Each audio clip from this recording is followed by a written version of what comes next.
mission and everything that's there. Beliefs, mission. Most of the time they quote people who have been on the team. Then we identify the strategies. And we send this out to ask people to participate. So in this case here, there were like 6 different strategies. One was communications. One was building parent involvement. One was personalizing the instruction in the district. Okay? And so we asked people, which one of these interests you? Which one would you be willing to give us some time and sit and talk about for a while? It usually takes about 10 or 11 meetings in order to come up with a good set of action plans for a strategy. Okay, that's what we've been finding. Most of the time, action teams take about 30 to 40 hours of work. We do have workbooks that go by these. This is a workbook that we use with our planning team. It walks them through that whole process for those 3 days, so they have something to do there. And then, notice number 6 said build action teams, so that's where we go out, we ask people to participate.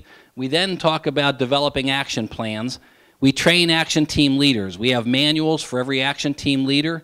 We take them through a process. I spend a day with them making sure they understand how to facilitate and what their objective needs to be. The whole 10 meetings are outlined right in this process here, so they can pick them up, they can look at them, and it tells them what to do. Usually about partway through the session, I come back, I work with each of the action team leaders, make sure they're focused, make sure they're writing good action plans. When they're done in about 3 months most of the time, we have a second planning session. That would be number 8 up there. I bring the team of 25 back together again, and we review every single action plan that the action teams developed. Okay? We talk about it, we let the action team leaders present to us, and we review those things. Then once we agree on that, we develop a resource plan. Usually the superintendent and I and the business manager will sit down and put together a document for the board that says here are the action plans that we're recommending, here's how we're going to implement them. You know, sometimes it might be here's a great plan, but it has such a high figure. We do have a cost-benefit analysis attached to every action plan. Okay? So when we look at it, we try to make sure that we have the best use of our resources. And then number 10 is we obtain board approval. That's the gist of it, but the way of life that I talked about comes in the next 3 that we have right there. I'm going to move forward on those, though, a little bit. We want to develop capacity, so I work with the school district and the administration to try to design how are we going to do this? How are we going to get this plan accomplished? There's a lot of good thinking here. You know, I can say this again. If we push you far enough, if we come in with the great ideas, the district as it exists today should not be able to implement that plan. We're probably going to have to make some change somewhere. Okay? We may have to reassign duties. Okay? We may have to reorganize in some different way. So if we do this right, the district as it exists today, with all the positions and everything you have, should not be able to implement the plan. Okay? And that's what this part is about. Okay? So we work with you on how do we do that. There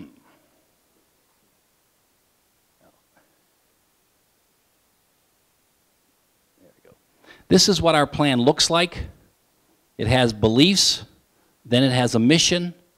There are parameters that are assigned to those that we come up with as a team and decide what limits do we place on ourselves. We have objectives, then we have strategies.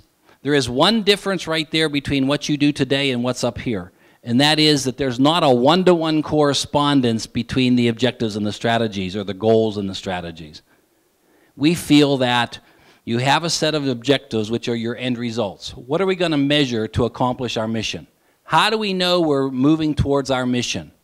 And we believe that all the strategies help all the objectives to get there. But then at the end, action plans are specific to each strategy.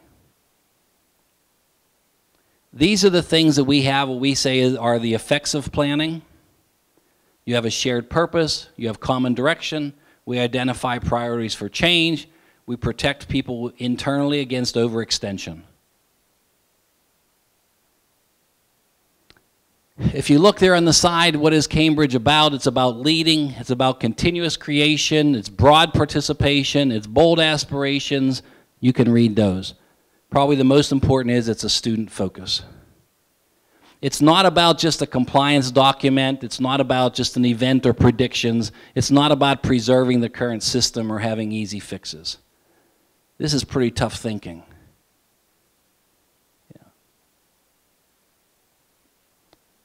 The future belongs to those who create it, not to those who merely inherit it. That's what our president says all the time. So I do thank you for the time, and I'll entertain any questions that you have. Am I on time? You're on time. You're 3:20. Any questions? John, go and then run it back and come back.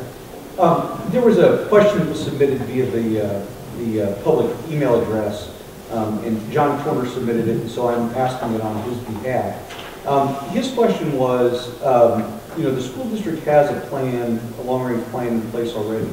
What would be your interaction with that plan and going forward? How would you treat that? Our commitment is to honor the plans that you have. You know, just because a district is going through a strategic planning process, it doesn't stop. I mean, you're going to have goals for the year that you're continually working on, and plus you have these things in the pipeline already that you're working on. We integrate those into our plan. Okay? So we make sure that that's part of, everybody knows that's what's happening already. So when action teams meet, they know what's going on right now, and they integrate that into their planning process. So nothing is pushed aside. Go Cindy, and then we'll get you, Dan. Do you have a training or a measurement system for community engagement and consensus building? For community engagement, no, I don't. We have a division of Cambridge that they do a whole bunch on community engagement, mostly around bond issues. Okay, so they probably have a model. I just facilitate strategic plans, but I could talk to my colleagues and see if they share that model. Oh, we've got one up here and then Dan. I just wanted to know if your company is really about community, making this whole thing community driven. That's what we really need. Okay, let's see. I mean, how would I answer community driven? Right. Here's what I would say. The Board of Education is charged with the responsibility of planning for a school district. And I would say that one of the 3 top responsibilities of a superintendent is to do planning in a school district. When the board and the superintendent decide to go into a participatory process, they do give up some to to allow people to come in, because if they ask you for your help and you volunteer all this time and you recommend action plans, we don't expect that when it gets back to the board that they go through every step and cut them out and change it and so forth. Okay, so that's a commitment. When I talk about number 1, about the commitment, that's what I talk to the board and the administration about. Because you only get one shot at this. You know, if they ask you for all your help and disregard it at the end, then you never come back. Okay? So that's the conversation we have up front. But you have to remember, though, the board is the board is the board. Okay? And they have all the marble. They're holding everything. Okay? So it's what they agree to let go of that we work on this process. I can say it goes in different levels in a lot of different places. Okay. I think Dan had a question. Well, if we were to select your company, what type of human resources come with you? You talked about commitment. What's the commitment of your organization to this plan? And secondly, if you are the lead consultant, how much experience have you had in developing long-range plans? I've been facilitating plans. I started my own district in 1980.